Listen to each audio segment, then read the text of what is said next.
Bladder and bowel habits are important to be aware of to help improve symptoms of bladder or bowel leakage, frequency, and/or urgency. We ask that you complete this 3-day diary prior to attending your first appointment with us at Jones Physical Therapy. The diary is to be completed over 3 consecutive days. It does not matter if it includes a weekday, weekend day, work day, or non-work day. It only needs to be over 3 consecutive, back-to-back days. Let's now take a closer look at how to fill out this diary. This first page is an example page showing how filling out this diary may look. Each individual day is accounted for, starting at midnight of the current day and going through midnight into the next day. The first column, shown here, is where you will document the type and amount of food and fluid you are consuming throughout the day. Here in the corresponding hour, you will note what type of fluid, for example, water, coffee, tea, pop, etc., and how much of that fluid was consumed. Typically, fluid ounces is best to document. However, feel free to use cups, if easier. You will also note the type of food consumed in the corresponding hour. For example, here at 7 a.m., this individual consumed 2 cups of coffee and a bagel. The second column, as shown here, is where you will document your voiding schedule and amount. For our purposes, you will not need to measure your urine output with a urine hat, but rather count the true seconds it takes you to void. This would begin from the start of your urine flow and end once your urine flow has been completed.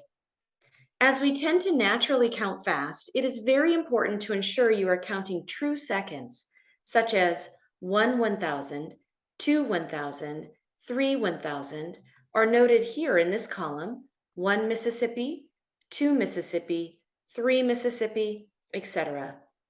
Whatever total seconds you achieve, you will document that in the corresponding hour. As you can see here, at 2 a.m., 5 true seconds were achieved. However, this may vary throughout the day from 5 seconds as shown here to 12 seconds shown at 10 a.m. to 8 seconds shown at 10 p.m.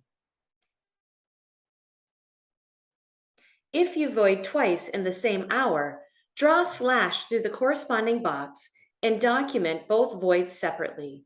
For example, here at 6 a.m., if your initial void was 16 seconds, you would document as such.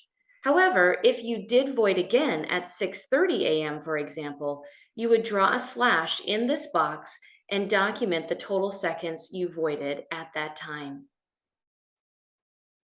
If during the same void you start, stop, and restart your urine flow, put a dash between your counted seconds to show there was a break in your urine flow. In this column, please also note when you may have experienced a bowel movement, again in the corresponding hour, and make reference of its consistency. For example, here at 3 a.m., this individual had a bowel movement and the consistency was soft, whereas here at 2 p.m., the consistency was small hard pellets. The third column, as shown here, is where you will make note of any urge to void or urge to have a bowel movement. An urge is the signal or sensation you feel that tells you to use the restroom. You will document the urge in the corresponding hour, ranking it according to the key below, as noted here under urge. The key below shows a 1 through 3 rating, where 1 would be similar to being able to hold or suppress your urge to finish a car ride home. A 2 would be similar to being able to hold or suppress your urge to finish a brief conversation. And 3 would be get out of my way, or in other words, a strong and sudden urge that makes it difficult to hold your bladder or bowel to make it to the restroom. Sometimes individuals will void or have a bowel movement without getting an urge or signal. If that is the case for you at a time during the day or night, you can leave that blank. The last 2 columns shown here are where you would document any bladder or bowel leakage you may be experiencing. If you did experience leakage, you would rank it according to the key below, as noted here under leakage. In this key, a small amount would be a few drops of urine or fecal material, where medium would be enough urine or fecal leakage that required you to change your sanitary pad and or underwear, and a large amount would mean that either the urine or fecal loss you experienced went through your clothing. If you noticed that you were completing a certain activity when your leakage occurred, you would note that in the final column in the corresponding hour. For example, here at 9 a.m., this individual experienced a medium amount of urine or fecal loss, and they were doing fast walking when it occurred. Remember, this should be completed in 3 consecutive days. There are 3 blank pages attached that we will ask you to fill out. Again, please fill out 3 consecutive or back-to-back days and be as accurate as possible.